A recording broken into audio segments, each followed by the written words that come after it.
CTS 두란노 성경교실 가족 여러분 안녕하세요. 저는 횃불 트리니티 신학대학원 대학교 김윤희 총장입니다.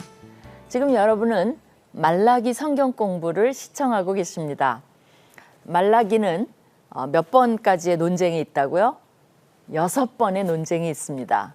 첫 번째, 두 번째는 이미 했습니다.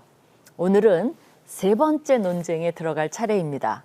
첫 번째의 핵심 단어는 뭐였을까요? 네, 사랑입니다. 두 번째는 뭐였을까요? 멸시입니다. 여러분이 그게 뭐지? 궁금하다 하시는 분은 앞부분 첫 번째, 두 번째 논쟁을 찾아보시면 좋겠습니다. 오늘은 세 번째 논쟁, 주제가 뭘까요? 한번 여러분이 하면서 맞춰보세요. 그 조르지 바나라고요. 그 리서치하는 그 연구하는 그 이제 분이 계십니다. 그분이 아주 오래된 통계이긴 해요. 그러나 이제 들어보면 시사하는 바가 많이 있습니다. 2000년도 꽤 오래됐죠. 그때 발표한 결과를 보면 미국의 경우입니다. 그리스도인 이혼율이 비그리스도인 부부의 이혼율보다 높을까요? 낮을까요? 맞춰보세요. 놀라웠게 더 높은 것으로 나타났어요. 27%대 한 24% 돼요. 기독교인이 좀 더 높아요. 이혼율이. 이러한 현상은 그 이머징 트렌드라는 잡지에서는 종교는 성장하고 있지만 도덕은 후퇴하고 있다라고 평가를 했습니다. 한국 사회도 보니까요. 좀 오래된 통계이긴 하나 이제 한국도 이혼율이 점점 늘어나고 있죠. 거기 보면 기독교인의 이혼율이 다른 종교의 이혼율보다 조금 더 높은 것으로 나타났어요. 예를 들면 기독교인이 한 27%를 차지한다면 불교는 10%, 그 다음에 천주교는 한 8%. 그렇다면 종교인끼리 비교하면 우리나라에서는 숫자가 우리가 많아서 그럴 수도 있겠죠. 기독교인, 개신교 숫자가 이혼율이 좀 더 높다는 겁니다. 좀 생각해 봐야 될 문제인 것 같아요. 그렇다면 왜 이런 현상이 나타나는가? 그 미국의 신학자인 로버트 건드리는 이것을 말씀의 부재, 말씀이 없어서 그런다. 그리고 강당에서는 복음의 메시지를 전하는 게 아니라 마사지를 하고 있다라고 강력히 비판을 했습니다. 그러니까 구도자의 감성을 만족시키는 마사지를 하고 있지 된 밥이고 하나님의 심판의 이런 메시지는 전달하고 있지 않기 때문에 이런 도덕이 후퇴하고 있지 않는가라는 평가를 했습니다. 여러분은 어떻게 생각하시는지요? 사실 이 프로를 시청하시고 말라기를 열심히 들으시는 분은 너무 잘하시는 거예요. 왜 그러냐면 저도 말라기 별로 가르치고 싶지 않습니다. 왜 그렇겠어요? 앞에 쭉 보시면 우울해요. 이렇게 즐거운 하나님 막 축복하시고 기뻐하시고 이런 게 아니라 벌써 논쟁이라는 단어가 뭡니까? 골치 아파요.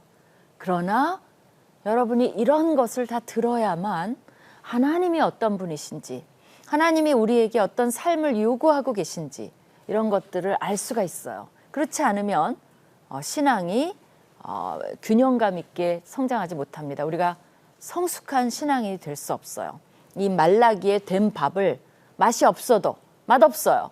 그래도 꾸벅꾸벅 드시는 분은 그 안에 놀라운 성령의 역사가 일어날 것이라고 믿습니다.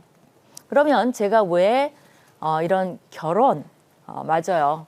세 번째 키워드는 핵심 단어는 결혼에 대한 겁니다. 그럼 하나님이 결혼, 우리가 생각하는 결혼과 하나님이 생각하는 결혼이 차이가 있을까? 이런 거를 좀 생각해 보시면서 하나님이 어떤 논쟁점을 가지고 오시는지 귀 기울여 보시면 좋을 것 같습니다. 자, 말라기 2장 10절입니다. 10절에서 16절까지가 이 세 번째 논쟁의 말씀입니다. 10절에는 뭐라고 시작하시냐면요. 우리는 한 아버지를 가지지 아니하였느냐. 이 하나님의 논쟁의 대가신 것 같아요. 벌써 결혼 이슈가 나오니까 가정 이슈를 꺼내면서 아버지 얘기를 해요. 근데 우리가 한 아버지를 가졌다고 무슨 말이죠? 우리가 다 아버지가 하나인가요? 그럴 수 있어요. 그 다음에 그 설명이 나와요. 한 아버지께서 지으신 바가 아니냐라고 나와요. 그럼 뭐예요? 창조주 하나님 아버지를 말해요. 그러면 그 하나님이 우리 모두를 지으셨기 때문에 우리 모두는 한 아버지를 가지고 있는 거죠. 그렇다면 왜 아버지 얘기를 꺼내는 걸까요? 과거 이제 고대 근동에서는요, 아버지가 결혼을 다 결정을 지었습니다. 우리도 과거에 그랬죠. 그 가문과 가문, 그 아버지가 부모가 결정하면 그걸 따르는 것이 관습인 그런 이제 중매 결혼인 형태가 많이 있었습니다. 뭐 요새는 그걸 따르는 사람 젊은이는 없겠죠. 근데 고대 근동의 그런 분위기, 아브라함도 이삭의 신부감을 이제 종을 통해서 데려온다든가 뭐 이런 결정들이 많았죠. 그래서 이제 결혼의 이슈를 다루기 전에 하나님이 이스라엘의 아버지라는 거, 우리 모두의 아버지라는 것을 상기시킴으로써 귀를 기울이게 만드는 거죠. 하나님 하면 너무 멀어요. 근데 아버지 하면 뭐라고 하시는 거지? 라고 귀를 기울이도록 만드시는 것입니다. 그리고 아버지의 의사는 그 고대 근동에서는 정말 잘 들어야 돼요. 그렇기 때문에 내 말을 잘 들어라 라는 의미도 들어 있습니다. 이런 것은 문화적 상황화라고 얘기를 해요. 상황화가 뭐냐면요, 다른 사람의 상황 속에서 나와 그 사람과의 문화적 접촉점을 찾는 거예요.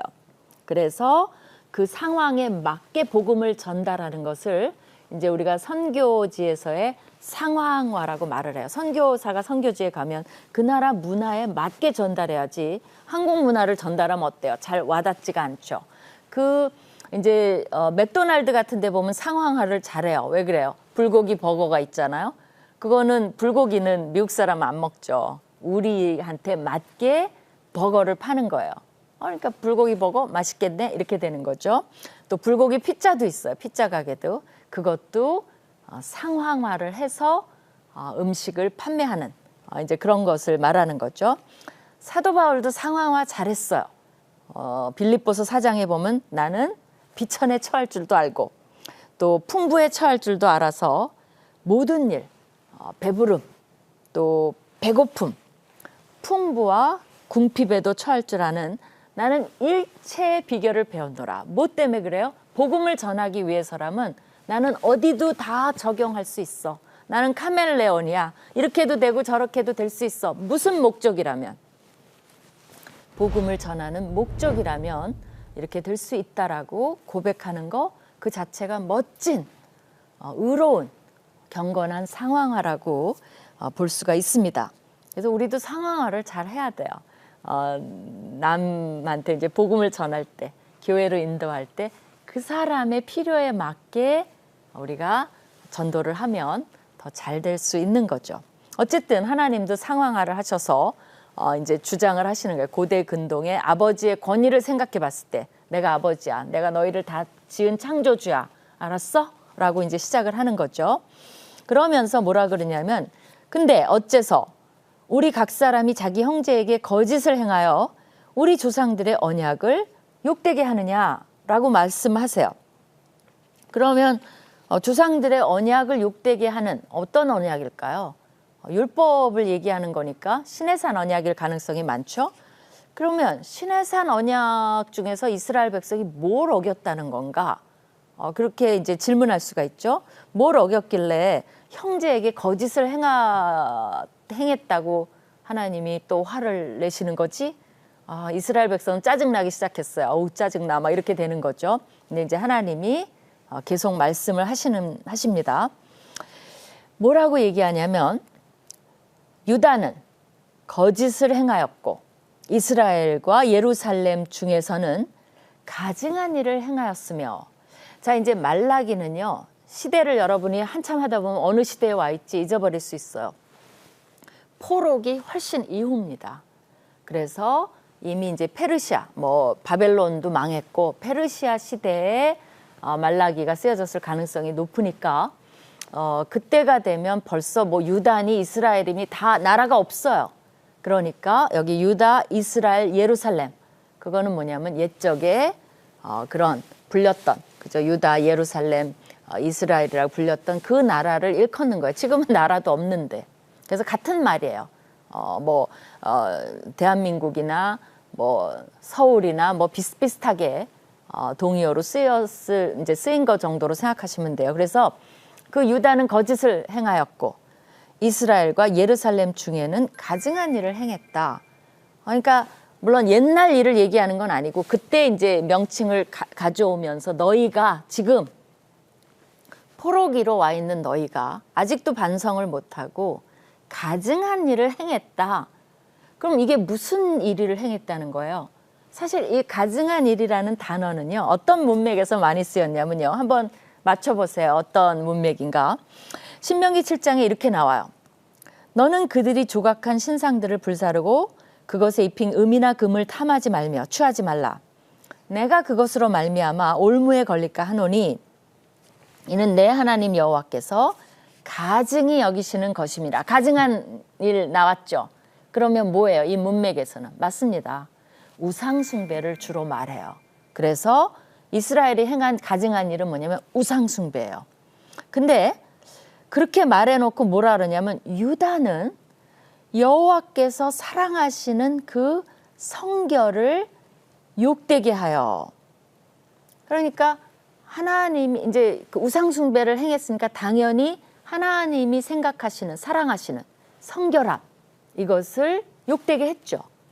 그러면서 더 구체적으로 뭐라 그러냐면 이방신의 딸과 결혼했다라고 말을 해요. 그러면 가증한 일, 우상 숭배 거기까지는 알겠어요. 또 성결을 욕보인 것도 알겠어요. 근데 그거랑 이방 신의 딸과 결혼한 거랑 무슨 관계가 있어요? 있죠. 왜냐하면 이방 신이라는 말이 나왔기 때문에. 그러면 이거는 하나님이 그 국제 결혼을 반대하는 거냐? 그거 아니죠. 이미 이제 문맥이 다 나왔습니다. 왜 또 국제 결혼 반대하는 게 아니라는 걸 알 수가 있죠. 모압 여인 룻이 결혼을 했죠. 또 가나안 여인 라합이 또 이스라엘 사람과 결혼을 했죠. 그러니까 하나님이 그리고 뭐 룻기는 성경에도 나왔잖아요. 제목으로도 나왔잖아요. 국제 결혼 반대하는 거 아니에요. 그럼 여기서 뭘 반대하는 겁니까?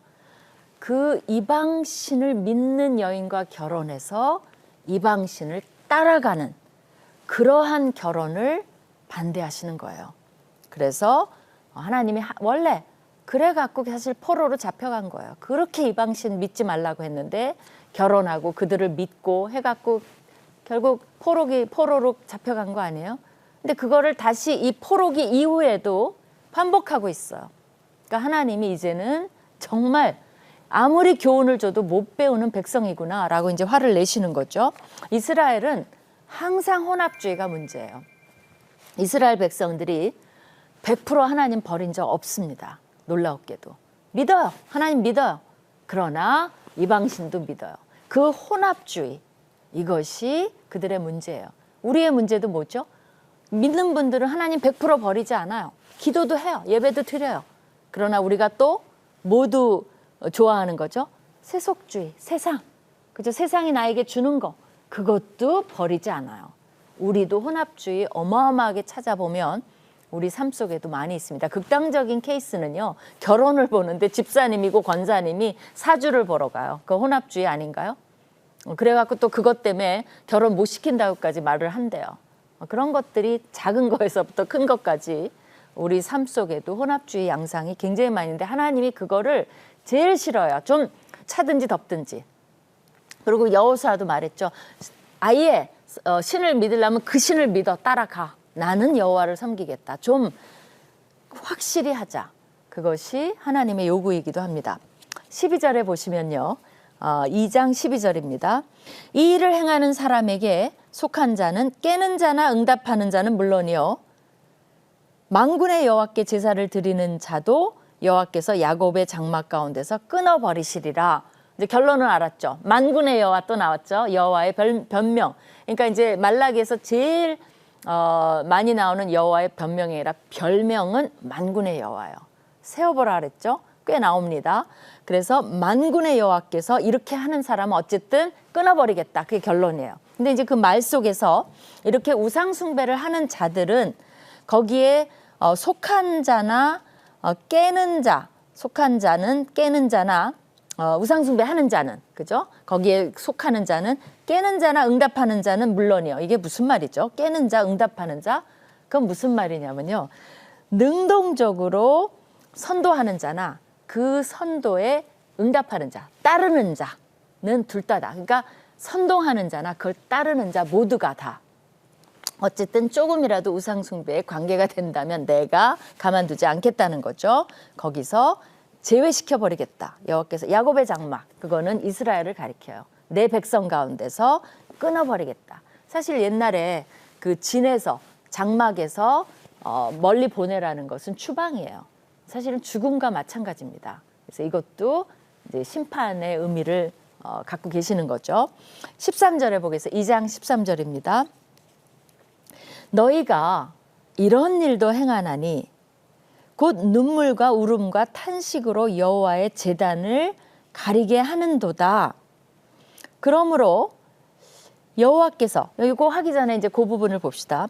하나님이, 우리가 하나님 앞에 가서 주여 막 주여 부르고 눈물과 울음과 탄식으로 오는 게 어때서 하나님 뭐라 그러냐면 그걸로 여호와의 제단을 가리는도다 그래요. 그게 무슨 말일까요? 여러분이 해석해 보세요. 하나님 지금 무슨 말 하시는 거예요? 제가 왜 눈물과 탄식으로 오면 안 돼요? 제가 가슴이 아파서 오는데 왜 안 돼요? 근데 이제 이게 문제가 되는 게 뭐냐면 너희가 이런 일도 행하나니 그건 뭐냐면 우상 숭배한 다음에 이런 일도 행한다의 원래 원어의 뜻은 두 번째, 이것은 두 번째다. 그러니까 우상 숭배가 첫 번째고 두 번째. 그러고 나서 하나님 앞에 나아오는 거예요. 그러니까 싫어하는 거죠. 내 제단을 그런 식으로 욕되게 하지 마, 가리지 마라고 하나님이 말씀하시는 겁니다. 그러면서 여호와께서 다시는 너희의 봉헌물을 돌아보지도 아니하시며 그것을 너희 손에서 기꺼이 받지도 아니하시며. 왜 그래요? 바로 그런 모습으로 봉헌을 또 가져오는 거예요. 그러니까 하나님이 받으시겠냐고요. 그런 그 당시에 행해졌던 모습들을 하나님이 적나라하게 다 파헤치는 겁니다. 어떻게 보면 우리가 뉴스를 보고 있는 거나 마찬가지예요. 당시 말라기 시대의 뉴스에 이스라엘 백성의 모습이 어땠나를 우리가 읽고 있는 거나 마찬가지입니다. 그렇기 때문에 우리가 너무 감성주의적, 감정주의적, 그것만이 하나님을 뜨겁게 믿는 것이라고 착각하는 것은 하나님의 이성주의적인 모습, 논리적인 모습, 그 다음에 차분한 모습의 예배에 그 본질을 잃어버릴 수 있어요. 물론 감정은 중요해요. 우리가 삶을 경건하게 살고 하나님 앞에 왔을 때 죄를 고백할 때 눈물 나오고 또 하나님의 은혜에 감격하는 그 모습도 있어요. 그러나 또 다른 모습도 갖춰야만 신앙의 균형감이 있습니다. 그러니까 하나님을 안다는 거, 그냥 말라기를 아셔야 돼요. 말라기를 모르면 이런 유의 예배만 예배인 줄 알지 이런 것은 차갑다라고 느껴요. 그렇지 않아요. 차분히 하나님께 삶으로 예배하는 거, 그것이 하나님이 더 원하시는 모습이라는 겁니다. 그 다음에 14절 보세요. 너희는 이르기를 어찌 됨이니까 하는도다. 이는 너와 네가 어려서 맞이한 아내 사이에서 여호와께서 증인이 되시기 때문이라. 지금 이 구절이 좀 어렵긴 한데요. 이제 너희는 하나님이 이제 이렇게 막 말씀하시니까 이게 무슨 말이에요, 하나님? 지금 무슨 말씀하시는 거예요? 라고 따져요, 또 이스라엘 백성이. 그러니까 하나님 뭐라 그러냐면 네가 어려서 맞이한 아내 사이에 여호와께서 증인이 되시기 때문이라. 그러면 어려서 맞이한 아내라는 건 뭐예요? 조강지처죠. 그죠? 젊을 때부터 같이 고생한 아내인데 그 아내를 뭐라고 얘기하냐면 네 짝이요. 너와 서약한 아내로 돼 네가 그에게 거짓을 행하였도다. 여기서 보면 아내를 여러 말로 말해요. 그 어려서부터 맞이한 아내, 또 네 짝. 이 말은 고대 근동에서는 정말 있을 수가 없어요. 지금도 아내를 소유물이라고 생각하는 나라가 얼마나 많아요. 동등하지 않다라고 남편들이 아내를 보는데 하나님이 뭐라 그래요? 동료야, 네 짝. 그 말이야. 동료, 파트너, 벗, 친구. 그러니까 하나님이 보시는 부부 관계에는 반드시 이런 개념이 있습니다. 벗이고 동료예요. 그리고 젊어서 잠언에서도 그렇죠. 네가 젊어서 취한 아내를 즐거워하라는 말이 있어요. 결혼 아내를 이제 어렸을 때부터 이제 같이 하면 동고동락한 아내를 사랑하고 그 아내만 이제 즐겨야 된다라는 말이 있는데 잠언 5장에도 너는 네 우물에서 물을 마시며 네 샘에서 흐르는 물을 마셔라. 네 샘으로 복되게 하라. 이건 뭐냐면요. 다 아내를 가리키는 말이에요. 결혼의 문맥이에요. 그래서 아내 한 사람만 사랑해라, 충성해라, 거기에 순결을 지켜라, 결혼의 신성함을 지켜라라는 잠언의 말씀이죠. 그리고 아내는 또 동료라고 얘기하죠. 그러니까 결국 뭐야? 배우자를 존중하라고 얘기를 합니다. 신약의 가르침도요. 아내에 대한 거, 이거 지금 시간이 다 끝나가는데 이제 아내에 대한 얘기하면 한참 가야 되는데 어떻게 합니까? 한두 군데만 얘기해 보죠. 골로새서에 뭐라고 되어 있냐면 남편들아 아내를 사랑하며 괴롭게 하지 말라.